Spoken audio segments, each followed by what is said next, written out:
Okay, it's the top of the hour. Good afternoon, good morning, depending on where you're dialing in from the world today. My name is Heather McEwen, and I will be hosting the training today on the use of the VCS and the VCS CCB templates.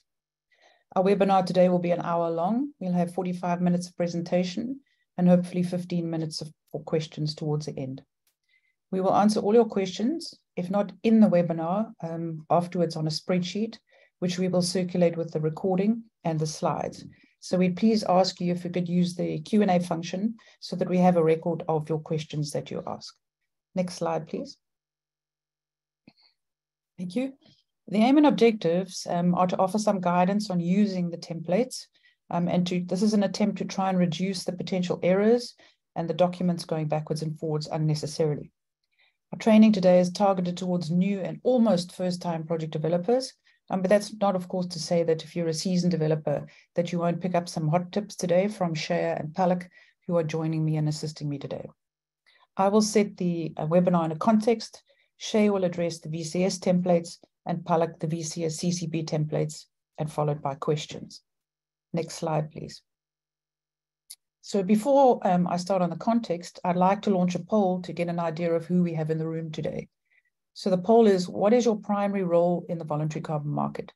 Are you a current potential project developer, a consultant, a carbon market expert, an auditor or verifier, a credit buyer, an NGO academic, a government, or you fit in the other bucket? Let's just give it a few seconds and see. Looks like mainly project developers, 64%, going, consultants, 22%, auditors, 3%, credit buyer, 1%, NGO, 10%, government, 2%. Let's give it another minute, half a second. Okay. Thanks, Lindsay. Are you able to share the poll's results on the screen?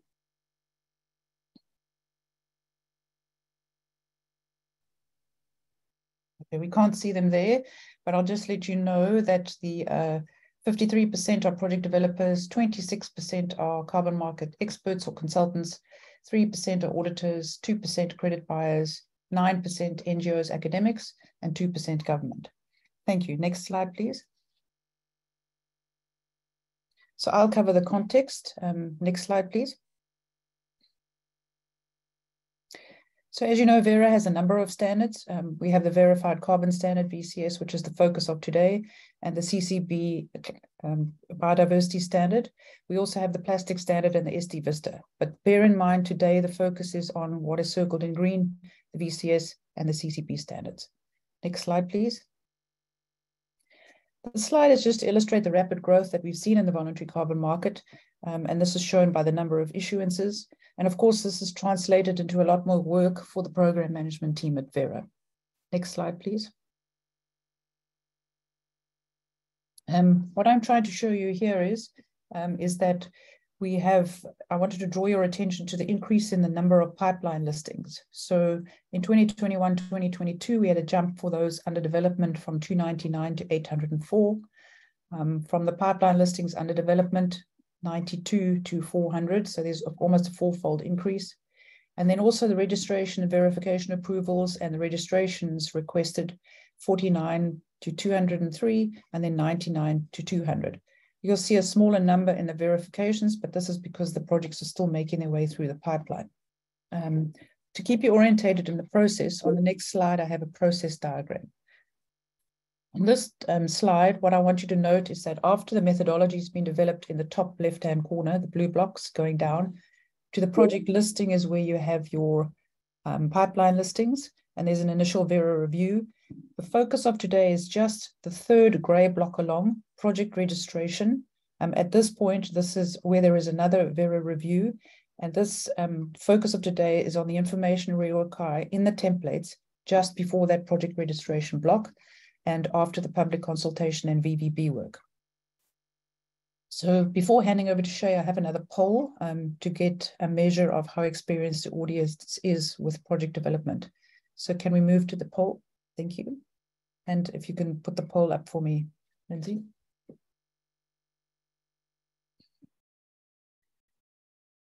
Thank you. So in this poll, I've asked how many carbon projects have you developed to date, just to get a sense in the room of what the experience is. You can say none, I'm only here for interest, and you're more than welcome. We are happy to help you. You can say I'm busy developing my first project and it hasn't been submitted, so then the training is perfectly timeous. I've developed between 1 and 5 projects, and I've developed more than 5 projects. And of course, that's where you'd be looking for tips. Okay, so the numbers are running. None, I'm here for interest, 25%. Busy developing our first project, 40%. Welcome. I've already developed between 1 and 5 projects, 23%. And I have developed more than 5 projects, 13%. Just give it another 10 seconds or so. Okay, I think we can end the poll. The numbers have stabilized. So mostly people, 25% I'm only here for interest and 39% are busy developing their projects. So hopefully you will learn a lot today. So with that, I'd like to hand over to Shay, who has a technical background in ecology and carbon cycling. She also holds a master's science degree from Virginia Commonwealth University, and she's a senior program officer for the Natural Climate Solutions part of the VCS program management team. So over to you, Shay. Great, thanks, Heather. If you could go to the next slide, that'd be awesome. Okay, so during the segment, I know Heather covered this a little bit, but just to recap, during my segment, I'm going to be talking about the VCS templates, how they link to the VCS standard and other rule documents, as well as some common issues and mistakes that we see in the PD VCS template, and that usually lead to findings. So to start us off, the VCS requirements and program documents can be found on the Verra website, and you should just now be receiving a link to this webpage that I've screenshotted on the slide. Next slide, please. Okay, so all the green boxes are referring to rule and clarification documents that project proponents can reference as they submit their respective review requests. So I'm quickly just going to go through them. So the VCS standard is that top box, and it provides the requirements for developing a project, as well as for pipeline listing, validation, monitoring, and verification. The registration and issuance process, we sometimes refer to that one as the RIP for short, outlines the procedures for listing a project on the pipeline, for registering projects, and for issuing verified carbon units under the VCS program. So the RIP is different from the standard because it outlines process-related rules and requirements. Then we have the program definitions, and this document's really handy if you are trying to understand or interpret a rule, but maybe have a question on one of the terms used. So as an example, there's a couple rules that are related to project area and project zone. If you weren't sure the difference between those two terms, you could look them up in the program definitions. And again, all of these documents should be linked and provided to you in the chat. Lastly, we have the summary of effective dates. In this document that I linked for you guys is specific to the December 2022 update. And this is really helpful because I think it goes through all 29 updates that were made in December 2022, and it tells you the effective date of that update or rule change. So as a project developer, it's really handy and important to know if a change has been made, if it affects your project, and when it'll affect your project. Okay, so then I also added these blue boxes on the right side of the screen, and this is just to help us visualize which of the main templates would be used for each request type. So for pipeline listing, a project proponent would use the project description. They would submit it as a draft project description. For a registration or a credit period renewal, a project would submit a project description, and then a validation report would be prepared by the VVB. For a verification, a monitoring report template would be used, and then again, a verification report would be prepared by the VVB. And in this example, just as a disclaimer, I've totally ignored all the required representations, the KML files, the calculation sheets, and any AFLU specific documents. But the idea is, because we're talking about templates today, to just call out those main ones so you can get a feel for what documents and templates you would submit when. Next slide, please.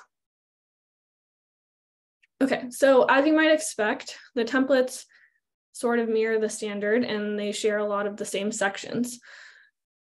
So I've circled some sections in the standard in green that very closely match what we're seeing in the project description template. So we have ownership, and we have project start date, credit period, scale, and then we have a different section in the PD, and then we're back to location. So they're basically identical. And when you're completing the template, you would likely want to refer to the standard in the related sections to make sure that your project has met all of the requirements and that you're demonstrating how you've met those requirements.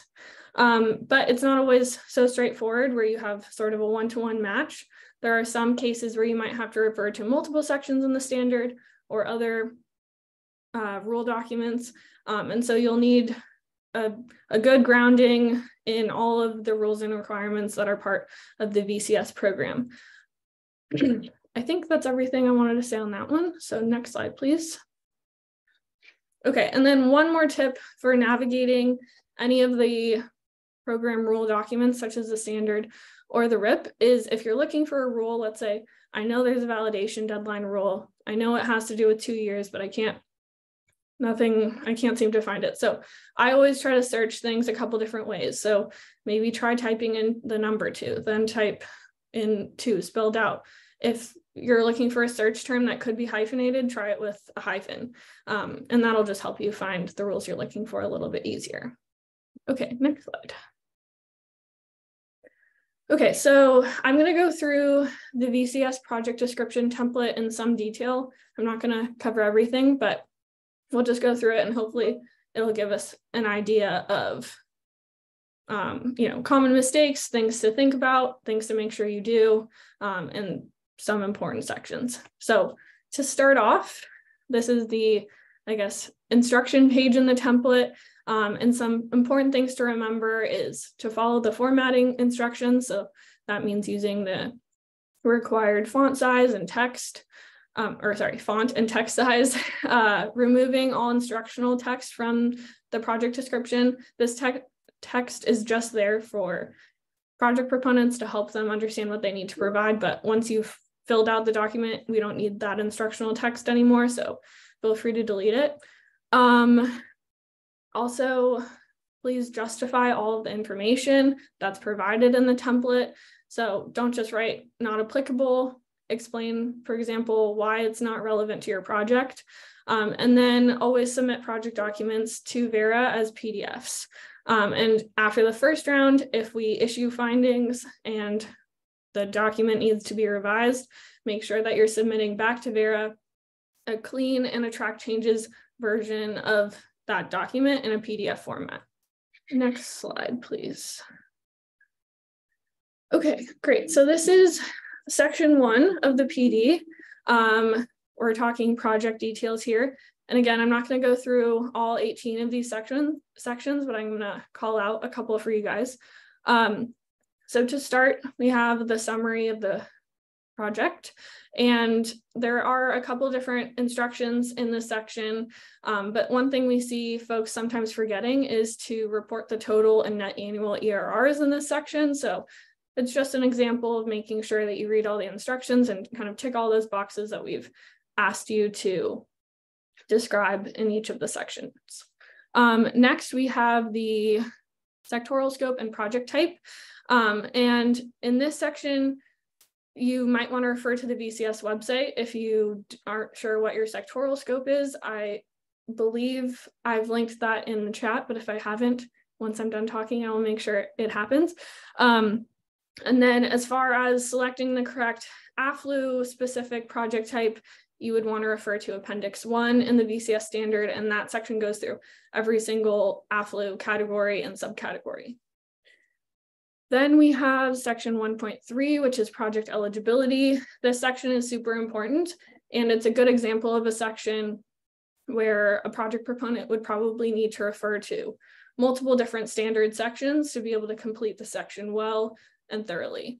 And so as an example, you might be demonstrating a bunch of different things as far as eligibility, but if you were doing a WRC project, you would also need to demonstrate compliance with those WRC see specific rules.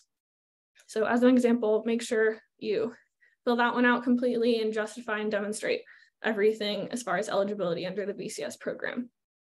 Then I wanted to talk about the other entities, which is section 1.6.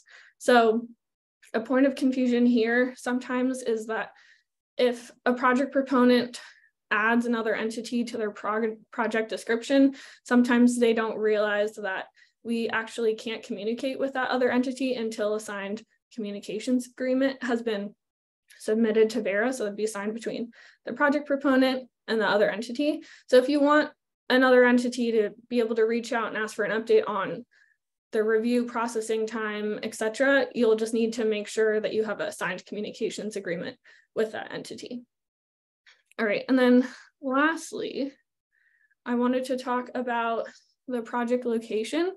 So a range of information is required for the project location, and depending on the type of project, projects may have to report a set of geocoordinates for their project location, or provide a KML file that uses polygons or points to indicate where the project instances and areas are.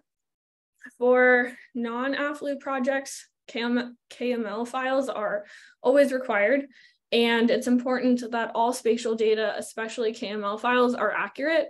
That means that all non-eligible areas, such as roads, rivers, towns, buildings, they need to be buffered out of the project area. So, when we zoom into the project area on the KML file and we put some satellite imagery up, we shouldn't be seeing houses underneath the polygons.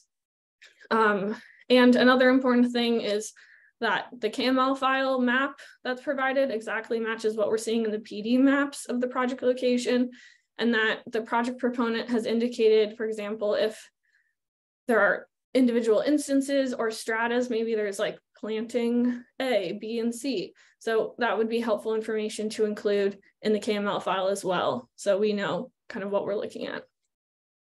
All right, next slide. Okay, so here we're talking about safeguards. No nut harm starts us off, and this is where a project proponent would identify any potential negative environmental and socioeconomic impacts and the steps that they've taken to mitigate those potential risks. The section 2.2 is the local stakeholder consultation, and there's a variety of requirements in this section, but one we see missed quite often is reporting the mechanism for ongoing communication with local stakeholders. So just make sure you've described that well. It's realistic. We understand, how a stakeholder could get information to the project proponent and, how often that occurs, or if it's possible all the time, if it's, placed in a public place, etc. And then how the project has really addressed or taken into consideration the feedback received. So maybe it's not relevant, but that's still good information for us to know. Maybe the project design has been altered based on feedback from local stakeholders, or maybe that feedback just meant that the project proponent needed to communicate a little more clearly with local stakeholders. That's all super important information for us to know in a project description. And then we have public comment. So this is similar in terms of the project needs to discuss how they've addressed any comments received, but this is specific to the 30-day public comment that happens right after a project is listed on the pipeline.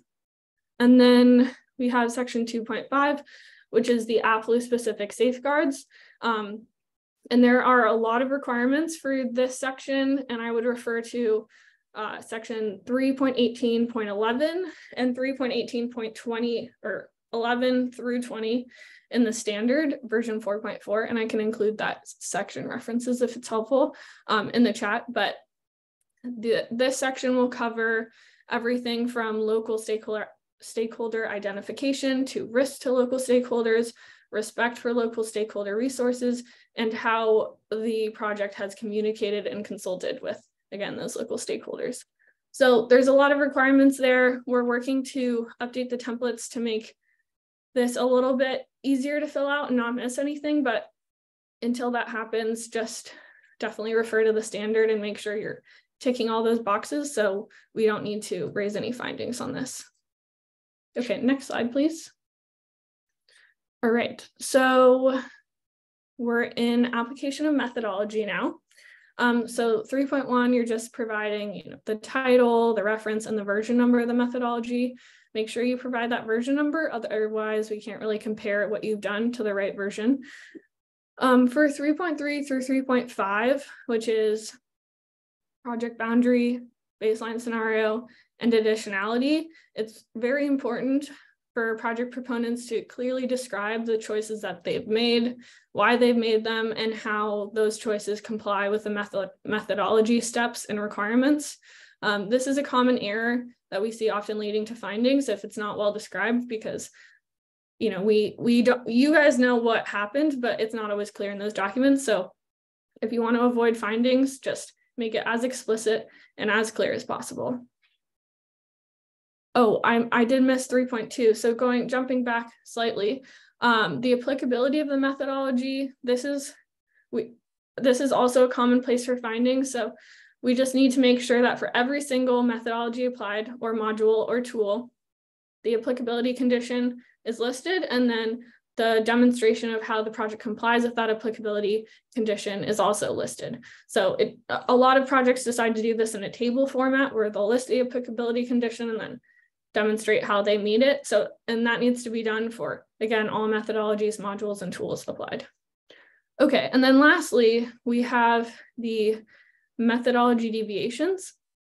And these always need to be reported in all subsequent monitoring and verification reports. And if a project's going for verification, they would be submitting via a monitoring report. And so in that case, again, you would want to report all of the methodology deviations that happened previously or may happen during the current verification, but you also want to report any PD deviations always going forward. So if you're on your third verification, you want to always report that PD deviation, even if it happened in the first verification. Yes, so I think that's it on that slide. If we could go to the next one. All right, so we're in section 4 now of the PD. The header is not right, so ignore the safeguards. We're talking about quantification of greenhouse gas emissions. So as I said before, it's super important for the project proponent to clearly describe the steps they've taken, how those steps follow the methodology. And so as a rule of thumb, a reader should be able to open the methodology, open the PD, and sort of like follow along and see what happened and how it aligns with the applied methodologies, modules, or tools. So that means that justification for all the steps taken needs to be provided, the equations and the math work needs to be provided. Basically, everything needs to be reproducible. And this is a big reason why findings are raised in this section. So just ensure that, if a reader was reading this for the first time, that all of that information that would need to be there for someone to understand why and what was done and how it was done is there. Okay, I think that's it for this slide. All right, and so in section 5, we're talking about monitoring, and here the monitoring section really should just describe the process for obtaining, recording, compiling, and analyzing monitor data and parameters. So some calibration information should probably also be included in this section, but there's a fair amount of requirements. Again, it's just a completeness thing. Make sure you're hitting all of those requirements per the template. And then in section 5.1 and 5.2, these are the parameter sections, and you just want to make sure that all of that information is provided. So what was the value applied? If you needed to calculate it, which equations were used? If you're using data from another source, where is that source? Maybe some information about that source. When was it published? Was it peer reviewed, etc.? And this is just, again, a way to help reduce the risk of findings and make everything as clear and concise as possible. Okay, next slide, please. Okay, so I think we've made it through all of the main sections. Hopefully that was helpful. I wanted to summarize some key takeaways for you guys. So first, again, to recap, follow the template instructions, ensure any parties that you would like to be included in communications or be able to ask for updates has a signed communications agreement on file with us. Use exacting language and always justify all of your choices. That really helps us when we're doing the review because it's just much more clear. You guys are the experts on your projects. So when we are reading them, we just need to have a really clear description of what's taken place. Be proactive. That means demonstrating that the project is following all the VCS rules and requirements. Ensure the methodology steps and decisions and calculations are very clearly described and are reproducible. Again, this is like a big exclamation point, super important. And lastly, submit all of your documents as PDFs to Verra. And if you're on your second round of findings, make sure that you're including a clean and a track changes version. So I think that's it for my segment. I'm going to turn it over to Palak. She's a Sustainable Development Program Officer in the program management team, and she's going to be telling us all about the VCS and CCB templates. Thank you so much, Shay. So we are now discussing the joint templates when a project is applying for both VCS and CCB registration. Most of the information regarding the processes is going to remain the same when you choose to apply for this joint template or at validation, but I will be highlighting the additional sections from the joint template and how would you fill the information in those sections. So next slide, please. Now, the where to find templates is exactly the same. You should go on this page that Shay just discussed. We will be sharing the link to it. I'm sorry about the fact that we are not able to share the links during the webinar, but we'll be sharing them after. In the templates and forms section, if you scroll down further, a bit downward, you would be able to find all the joint templates, which are CCB and VCS joint templates. Next, please. Now, this VCS and CCB joint template is a differently structured template. It is not really structured like the VCS standalone template, but it is easier to use from the CCB perspective because it has a CCB standard corresponding section quoted near the section headings. You can find this in the picture that I've just shared on the right-hand side. The stakeholder identification section is 2.1.8, and within brackets, you find G1.5. Now, this G1.5 in green is the CCB standards section G1.5. So whenever you're looking for information, guidance on what information should go under such a certain section, you can actually refer to the CCB standard, referring to these section heads in green. Another important thing about the joint template is that it is an exact juxtaposition of the CCB standard. So if you look at it right now, just capture an image of major headings like general, climate, community, and biodiversity. And next slide, please. You will be able to find the CCB standard has exactly the same heading. So you'll look at general, climate, community, and biodiversity, which is absolutely in the same way structured as the template. Now, this would make it easier for you to move back and forth between the template and the standard itself. Next section. Next slide, sorry. Yeah, so of course, I know most of the sections are common and Shay has already discussed them in detail. I would now be pointing out to certain sections which are specifically for the CCB projects. So the first one being section 1.1, which is the unique benefit project benefits. Now, this section is capturing the benefits which are not really a part of the standard benefit that a CCB project gives. So if you're doing anything extra, anything over the CCB requirements, which we'll discuss in the next section, this is where you fill in all that information. Remember, it should be a quantifiable impact. You have to mention which section is present in the template where we can get more information on this benefit that you've mentioned. So once you mention any impact in the first column, you will then have to refer a section where we can actually find more information regarding this particular outcome, this particular impact. Also make sure that if you're not doing anything over, it's not a problem. You can leave this section empty. But then usually when we have a CCB project, they do have some contributions which are not captured in the standard table, which is in the next section. Next slide, please. Section 1.2, the one that I was talking about is the standardized benefit metric slide. This section is capturing the quantifiable information that is common across every CCB project.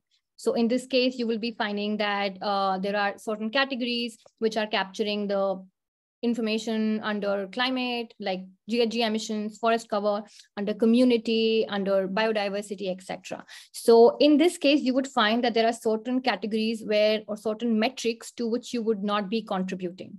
In that case, you may insert not applicable, where the metric is actually not even applicable to your case. And in certain cases, when you do not have data, you can also write data not available. Make sure to refer the template guidelines. The template has information on how this section should be filled. So keep on referring to the information in the template when you're going about to fill this. You will have the opportunity to elaborate on these contributions later on. And that is why the last column asks for section reference.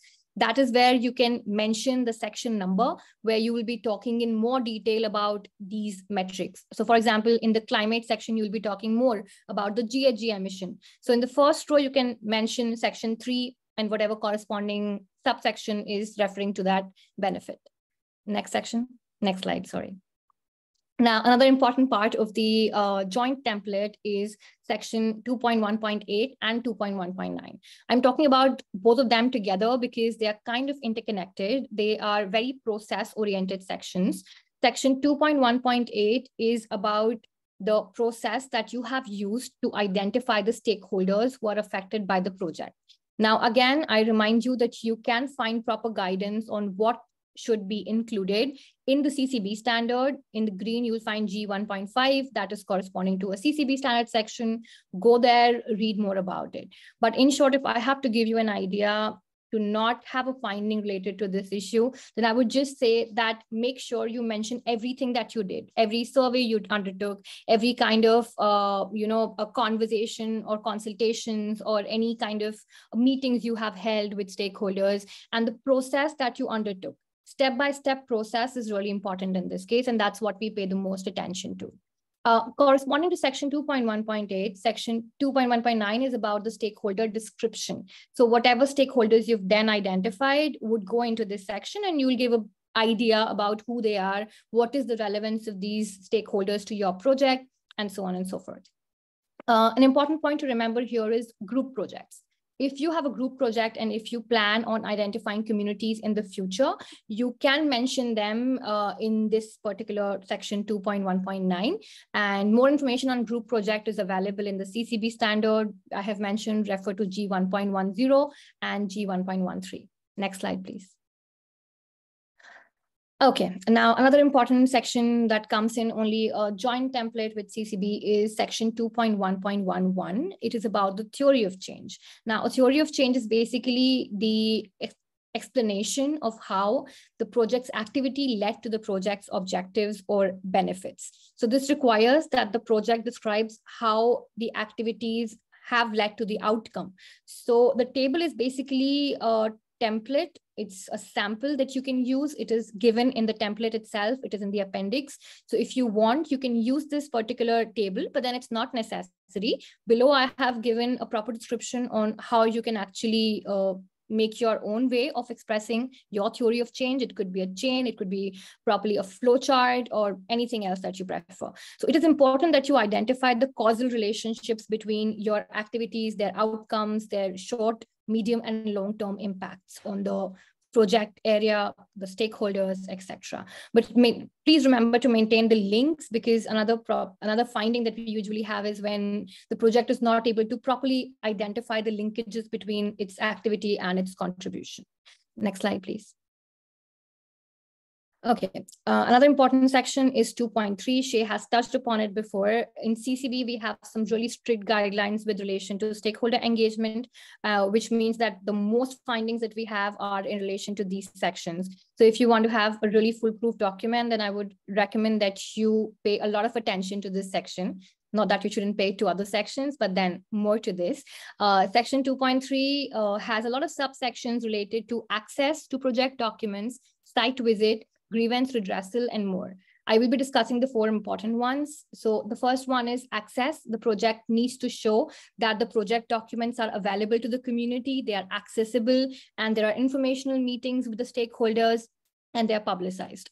I have referred the sections. I have also mentioned that the CCB standard G3 is the section you should read when you're filling up this particular section 2.3.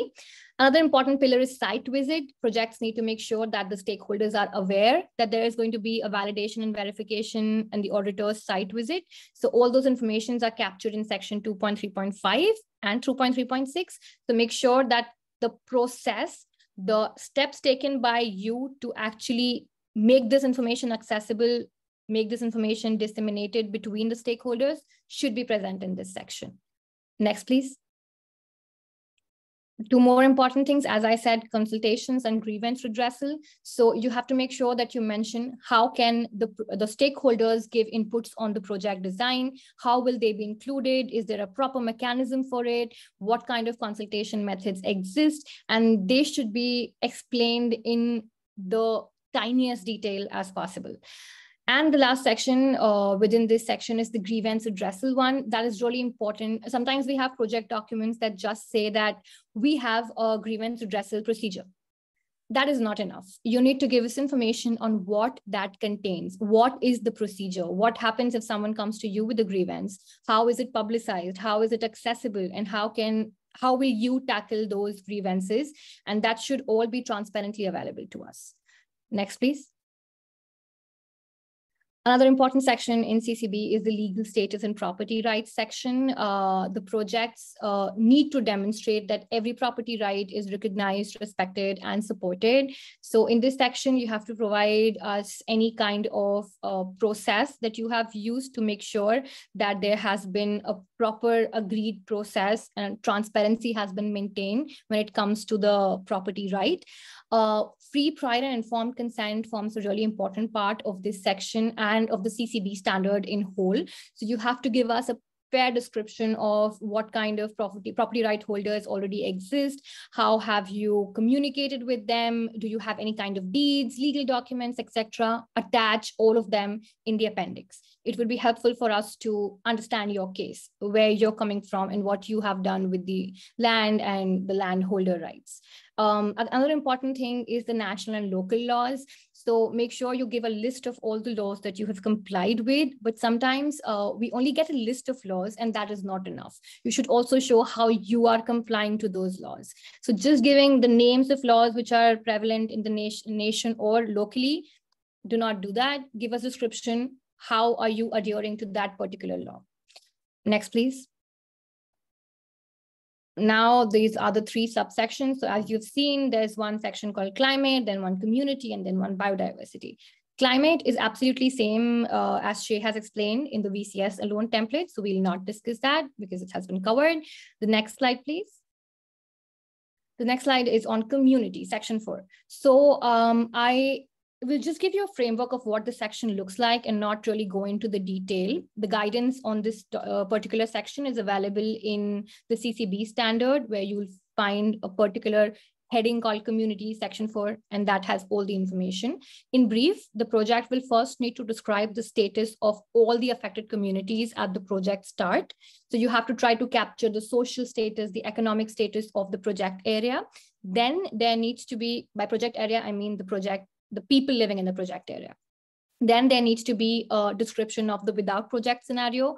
Where would the communities be in future if the project doesn't come in place?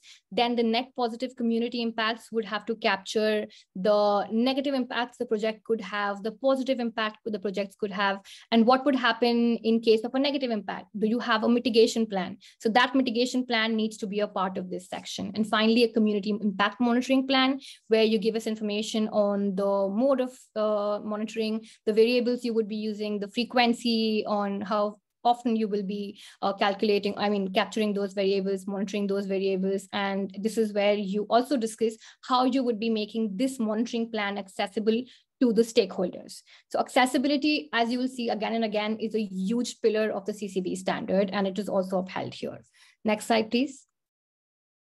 Biodiversity, again, the same way. You have all those 4 sections, you go by them, you give information on monitoring, you give information on your positive impacts, you give information on without project scenario. In biodiversity, one Another thing is the offsite biodiversity impact, which means that you will also have to provide information on what is the project's impact on the biodiversity which is lying away or outside the project area.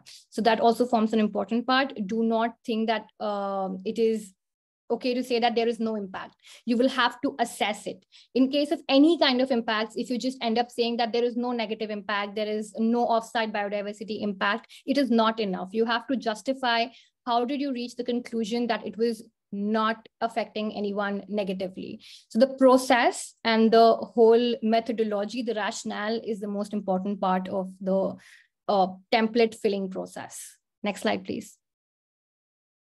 All right, I think we've pretty much wrapped up the entire template by now, but really one important thing that I wanted to discuss was the CCB goal level.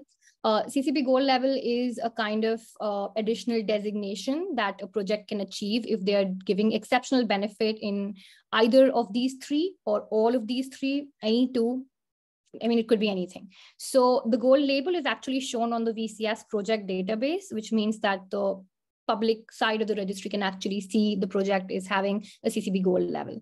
You can apply it for any of these. Climate goal is when you're doing some exceptional benefit to the communities in adapting to the impact of climate change.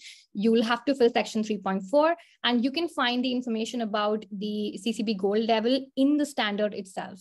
But if you just go and search for, if you like Control and F and search for gold, you will not find much information. You will have to look for exceptional benefits. So if you search the keyword exceptional, you will be able to find that GL1 relates to climate goal, GL2 relates to community goal, and GL3 relates to biodiversity goal. Now GL3 and GL2 are basically the standards section. So I think that would be it.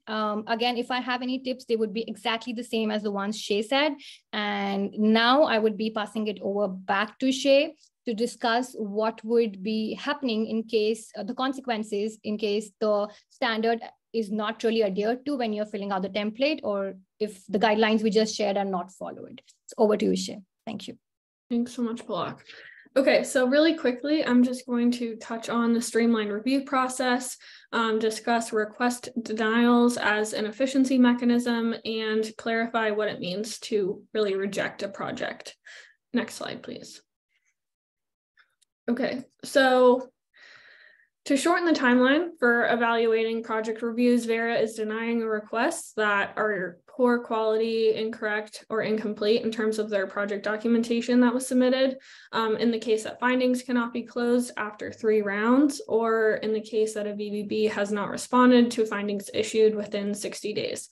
So some examples of why we would deny a request would be non-compliance with the site visit requirement, maybe unrealistic assumptions, a VBB rotation issue, or blank or very poorly completed sections in the project description, for example. So I have made this example on the right side of the screen. So we're going to pretend that this project requested registration.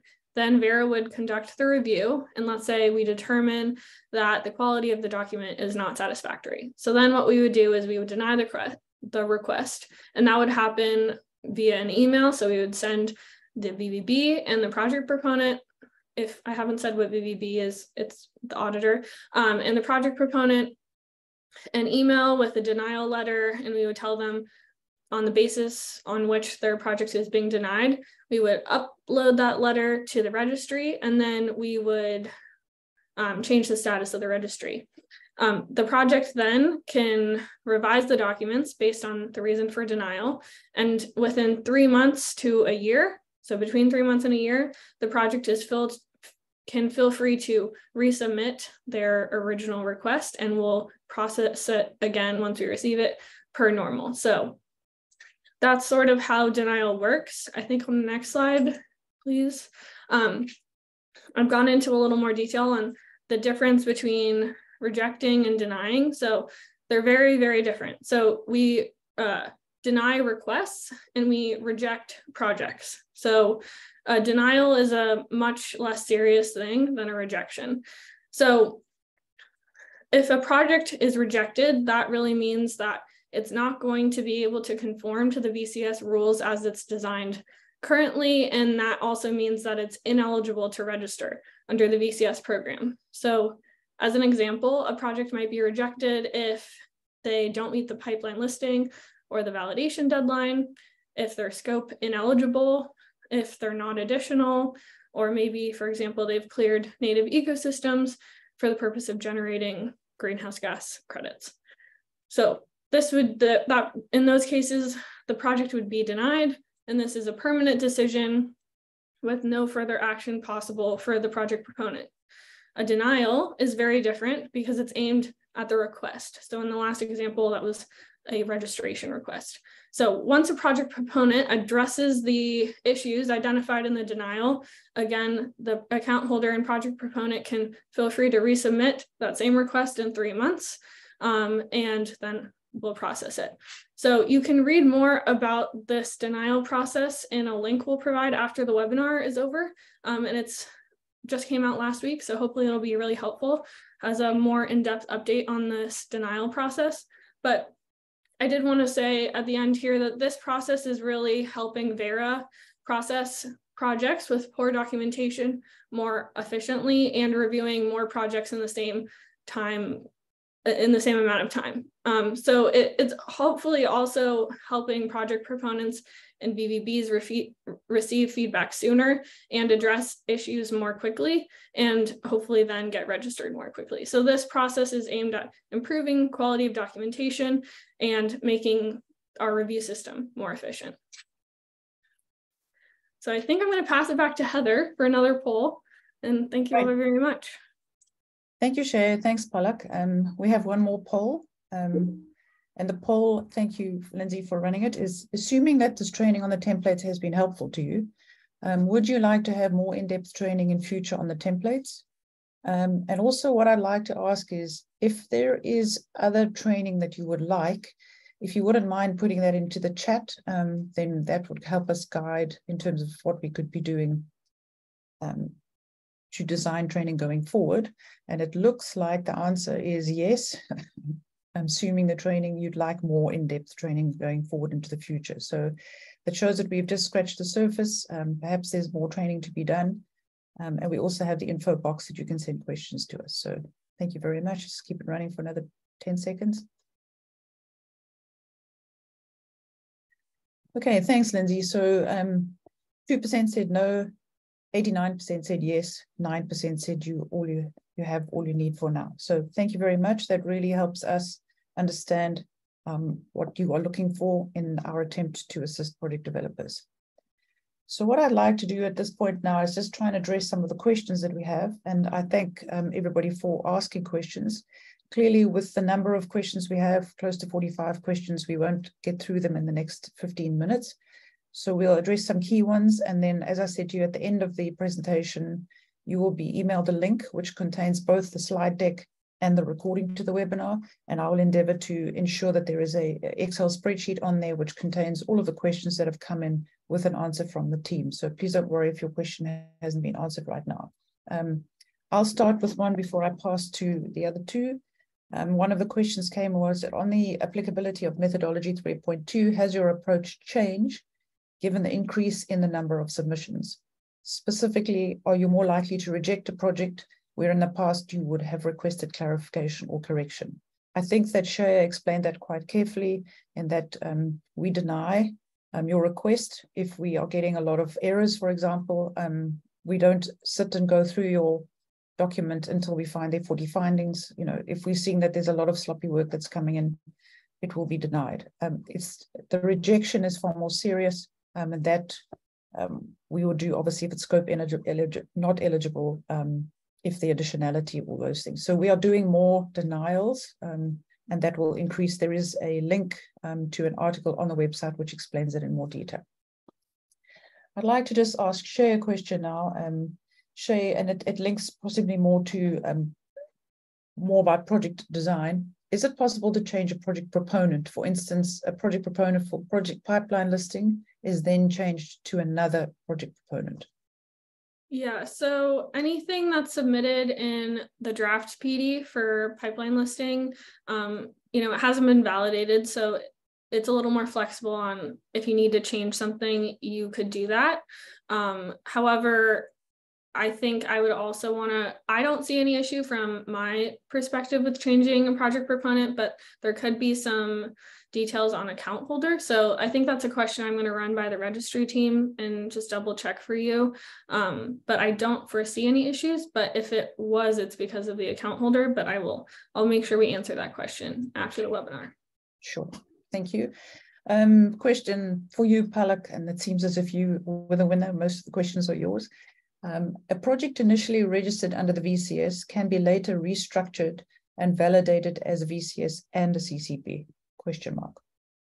Yes, absolutely. It is all right to do a retroactive labeling with a CCB label on a VCS project. So for example, if you have already completed the registration for VCS and you are doing your first verification and you now want to go back to a CCB label, you will have to fill up a CCB only project description template and then go through the CCB validation public comment period and then the CCB validation. Once that is done and you believe that both your projects are now validated for VCS and CCB, you can then go ahead and use the joint template for your monitoring periods and your verification reports and monitoring reports. I hope that is clear. Yeah. Thank you. I'll stick with you because it's sort of on a similar line. We are currently still using CCB 30 VCS 3.3, while VCS template is now updated to VCS 4.2, although we actually 4.4. Do we need to update VCS version 4.2 in the joint template? No, you do not need to change the templates on your own. We are actually in the process of updating the CCB and VCS joint templates, bringing them both above the version 3 that they are at currently, and that will soon be available. Till then, the projects can freely use the available template, which is at VCS version 3 and CCB version 3. Thank you. Okay.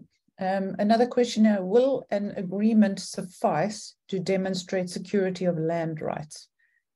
Yes, if it's a legal agreement, then that is adequate. Okay. I think I'll go back to Shay and then come back to you, Palak, if you don't mind.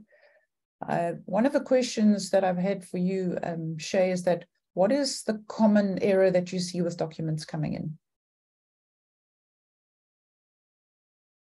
What's the biggest off my issue? mute button? Okay. Yeah, so I think mostly it's just not either demonstrating compliance with the rules and requirements, just kind of stating something and not backing it up with evidence, or just not following directions, not hitting on every single requirement that, you know, is asked for in the template. So I would just really drive home, especially for calculations or, you know, additionality demonstration, anything on the PD. This is really important because this is like the foundation of your project. So provide more information, more context. I'm not advocating for a longer document, just a very specific document to how the project is complying with the rules and requirements, demonstrate how the project is meeting the methodology steps and requirements. So just make it as clear as possible. And that's really going to reduce the amount of findings and how fast a project can be registered. Great, thank you. And obviously at Verra, we are obviously very concerned about the number of projects are coming in. We're doing our best to streamline processes. So we really ask that project developers do hand in neat, tidy documents to us, do follow those templates. And that's why the denial process, I think, is part of a pushback, is that we're here to work together to get your projects through as quickly as possible. So just reiterating what we've said earlier. Just going back to you, Palak, now, there's a series of questions here. The first question you answered, but then there was a follow-up question. So I'll read the question, the answer, and then the follow-up question. So currently, to initiate the registration of a CCB and VCS project in the Verra registry pipeline, it just jumped, sorry, should only the VCS template or the joint CCB and VCS template be uploaded? The answer that you gave was, if you plan to register a joint CCB and VCS project, which has already undergone pipeline listing and public comment period for both VCS and CCB, you should be using a joint CCB and VCS template. And that would be discussed through the webinar. The follow-up question was this, and there's always a tricky one. The project has not already undergone pipeline listing and public comment period. The project starts the pipeline requesting. Okay, I'm not really sure if I understood the question properly, but then I'm going to go ahead and say it. So if you have completed your VCS pipeline listing under validation and you have undergone the public comment period that comes with it, which means that you are now about to start your site visit for your VCS registration. This means that now you will have to use the CCB alone template, that is for project description, and go for a CCB validation public comment period. After 30-day public comment period, you would then be having a site visit for CCB, and then you can use a CCB only validation document, which is the project description template. Now, from then onwards, if you want to join these two projects, you can do that. You can use a common monitoring report, which is a joint template for CCB and VCS. Hope I answered it. You did. Thank you very much. Okay, and this one I just would like it reiterated again. We see that the VCS CCB template is not updated. While standalone templates, the VCS and the CCB standard are updated, we thought we would have two separate templates. Are there any plans to update the VCS CCB template? Yes, as I said, the plans are already in motion. We are working on those joint templates already, and we will soon be able to share them with you. Till then, you can use the existing joint template. There's no need to update it yourself or do separate filling of those templates for VCS and CCB. You can use the joint templates that exists at the Verra website right now. Great, thank you very much. Okay, we're running a little bit short of time. I'll put one or two more questions in. Section 2 safeguards is not a part of the combined VCS CCB template. Where do we address public comments in the combined VCS CCB PD?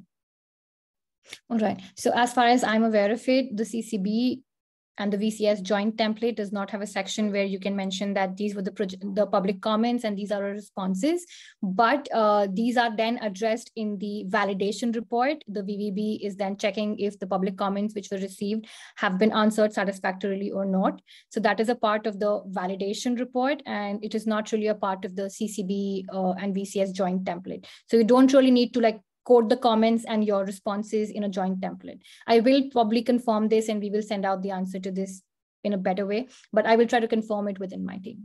Thank you. Thank you. Okay, I'll ask one last question because we're down to a few minutes, and that is, if I want to add the CCB label to a VCS project, and I get asked this often on the info desk, is that's already validated and in progress, can I make a CCB monitoring period longer than the VCS period in order to achieve the retroactive label for older vintages? Yes, actually you can. And you can find more information about it in section 4, the 4.3 of the CCB program rules. I will share it probably after the session, but I'd also like probably frame a proper answer to your question and share it, but you can. In short, the answer is you can. Great, thank you very much. See if there are any more questions here, since we still have a minute or two. There were lots of questions. I can touch on a couple that I've found. So there was one question on the project. I think they're referring to the audit history table in section 1.1 of the PD. And they're asking what should they put for the validation date in the period column. And so we're really just, this is, again, audit history. It's helping us check for contiguous monitoring, for rotation requirements, and it's just a nice overview summary. So if it's a validation, you just need to write the date that the validation was completed. If you're under pipeline listing and the validation hasn't been completed, you can write something to that effect. You can just make it clear, that validation hasn't been completed yet. And then I had one other question I see here on scope 3. And it's asking if you have to disclose or add statements about scope 3, or can they just mark that section as not applicable, and when does the section need to be completed? So just really quickly, the effective date, which you can find in that effective dates document that we'll send out after this, says that this question section of the template is mandatory as of 1 July 2023. Public statements are required, evidence is required, and you cannot just mark not applicable because we need more information. However, I believe we may be providing some more information about how to complete this section correctly because it is a new section, so be on the lookout for that. Thanks, Shaya. Thanks, Palak. So I just wanted to thank my two colleagues. Thank all of you for attending. Please be aware, as I said to you, that we will send out the slides, the slide deck, a link to the webinar recording, and an answer to all the questions to everybody who signed up. and it will also be posted on our website. So with that, I will be ending the webinar today, and thank you once again all for attending, and thanks to my colleagues. Thank you.